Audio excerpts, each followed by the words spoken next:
Hey guys, all content discussed is due diligence gathered with aim at better understanding the nature of the current market in anticipation of the greatest squeeze in financial history. Let's dive in. Stocks has a pretty nice bounce today following the news that inflation came in lower than expected. After data showed that the consumer price index for July was 8.5%, we saw no hesitation by Wall Street to say that we have seen peak inflation and that the worst is definitely behind us. Strategists at Bank of America even began confirming that with this new fresh data, we can believe that we have also seen the peak of Fed hawkishness. Stocks moved bullishly today, with all three benchmarks ending the day green. Government bonds also reacted to the data, with the yields falling. The probability of interest rates not rising also helped push the dollar down. Let's talk a bit more about what was actually in the report. So, the CPI climbed 8.5%, which is down from the 9.1% that came in June. If you put aside food and fuel costs, prices climbed by 5.9%. On a monthly basis, the price index did not move at all. Core inflation was slower, climbing 0.3%, which was lower than the 0.7% we saw in June. Supply chain pressures are showing signs of easing, but housing and renting costs continue to climb. The biggest contributing factor to the declination of July's CPI report was the decrease in gas prices. It was substantially lower than previous months, though not enough to make us conclude we are out of the woods. The CPI also showed that prices stopped climbing at an accelerated rate, though they are still climbing rapidly. So in a way, costs did continue to climb, just not at the same rate that we have previously seen, which is why everyone is suddenly all bullish. So now that we have this important piece of data, the work of analysts is in predicting how the Fed will set policy moving forward. They raised interest rates by 0.75% in both June and July while signaling that another one of these increases would come in September. However, this new CPI report has analysts arguing if this could mean the Fed will ease off on the rates and potentially get a lower one. The White House's opinion is that they are happy to see signs that inflation is beginning to moderate but that the work is far from over. I was looking and reading through different financial publications and seeking alpha to get some perspective on how exactly analysts feel, because not everyone is bullish about this. Overall, I would that economists view this as a sign of good things to come, but they are not fully sold on it yet. Yeah, CPI came in lower than expected, but there are still mounting pressures that could easily have the next CPI report move up and higher. Inflation is here and it is not going away easily. It's going to be a serious burden and challenge for the administration and the overall economy to adapt to the changes being made. To me personally, I think the biggest win in this report was seeing the supply chain bottlenecks reduced. This has been one of the largest constraints in the economy ever since the pandemic began, and though warehouses and ports are congested, it is much more functional than it was a little while ago. Again, I don't want to blow air up your hole. Companies are contending with shipping rates and delivery times way higher than they normally should be. But the progress we are seeing is very bullish to me. Inflation data showed the cost of apparel fell 0.1%. The price of major appliances dropped 2.2% and jewelry fell 1.2%. For those not working from home, gas prices have fallen for the last 57 days in consecutive, which is amazing. Watching this drop made me question what's making it happen, and apparently weaker demand is keeping drivers off the road. Airline ticket prices fell as high costs of fuel increased. Energy costs fell, with the price of gasoline declining 7.7%, bringing the total year-over-year increase at 33%. The biggest hurdles in this inflation report were food prices accelerating by 1.1%.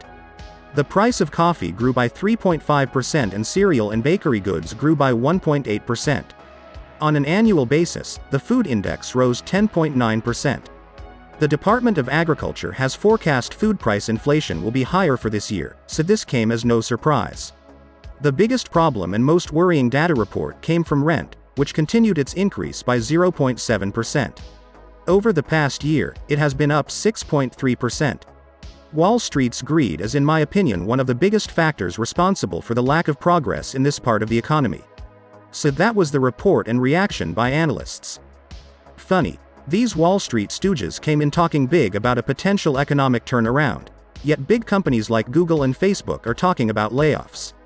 Furthermore, you have Elon Musk cashing out over $7 billion worth of Tesla shares. To me, It sounds like ugly times are coming soon and that this bull rally we have now begun has its days counted, for a dip is coming. 8.5 is better than the previous 9.1, but it is still a horrible number, and to me, it does not show or even hint at inflation cooling off.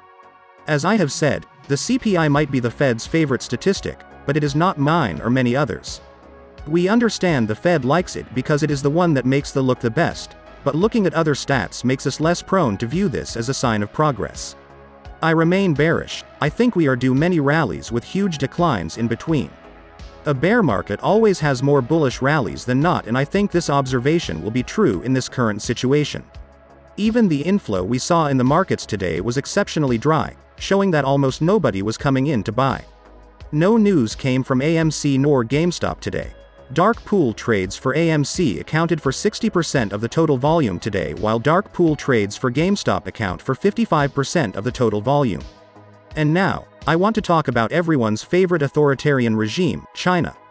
I want to credit Rebecca Chung Wilkins and Lulu Chen for their amazing journalistic contribution to the Bloomberg article which we are about to go over. Simply put, one of the decade's hottest bond markets is imploding in China. The once $203 billion market is dead, and the biggest takeaway from this is that it's the offshore investors, many which are American, who are the ones taking in all the losses. Chinese policy is saving their own and leveraging the losses to be taken mostly by their foreign counterparts.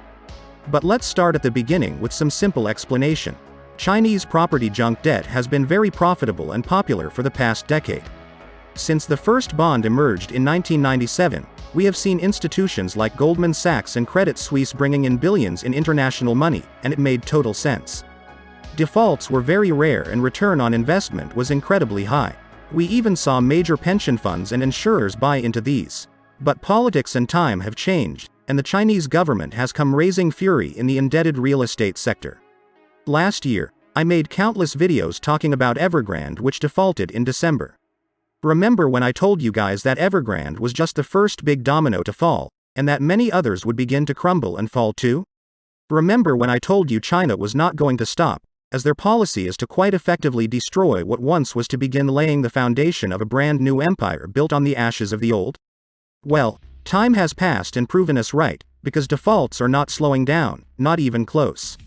Defaults are picking up pace with more than $100 billion in market value evaporated almost overnight.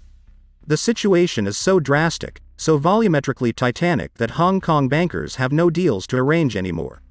Can you imagine being the banker of one of the most prosperous hot zones in the entire globe for financial investment and you do not receive any calls or email for business after changes overnight? Fidelity International, that important company which serves as the main broker to many of you, has a high-yield fund in China, and they have already lost 37% of the value so far. Their assets have fallen to $985 million, less than half of what it was around the middle of 2021. Value Partners Group's fund has lost 32%, and BlackRock and UBS Group are also down bad catastrophically. In fact, remember when BlackRock recently announced they lost nearly $2 whole trillion?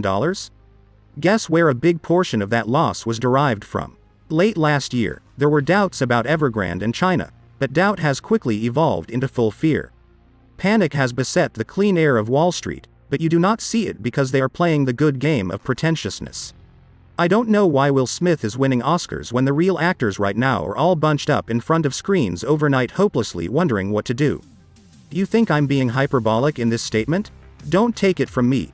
Take it from Gatung Global Asset Management's very own fixed chief investment officer. He said in an interview with Bloomberg, and I quote, "No one could have predicted this, and if someone tells you they predicted this, they are a genius or lying through their teeth."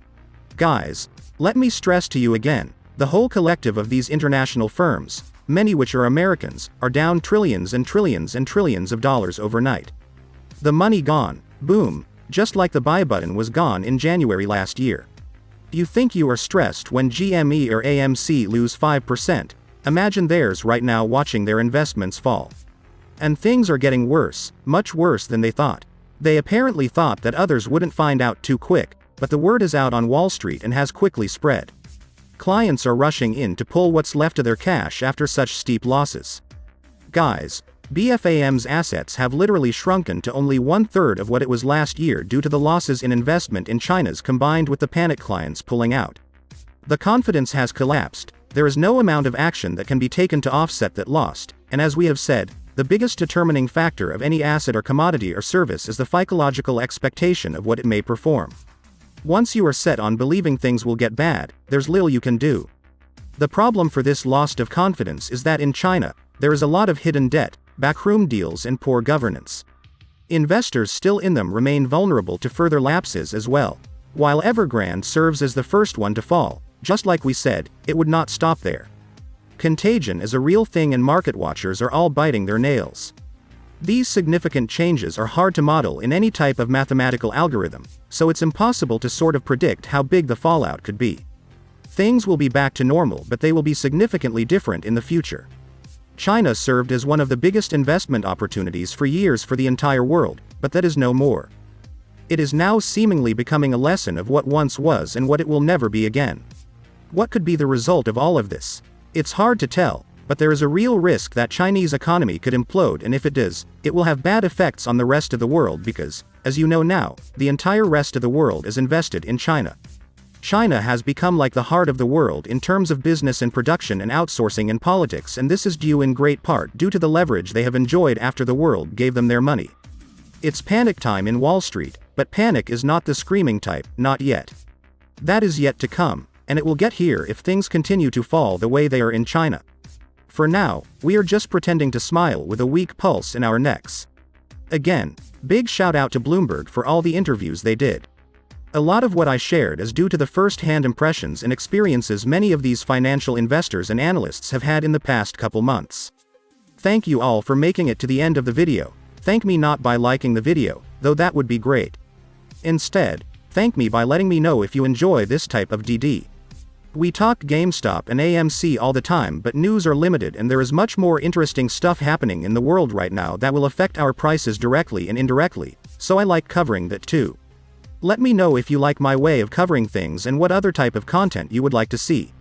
Also, if you could do me a solid and come check out the Discord, that would be great. Other than that, I hope to see you tomorrow. Enjoy the rest of your day and to the moon.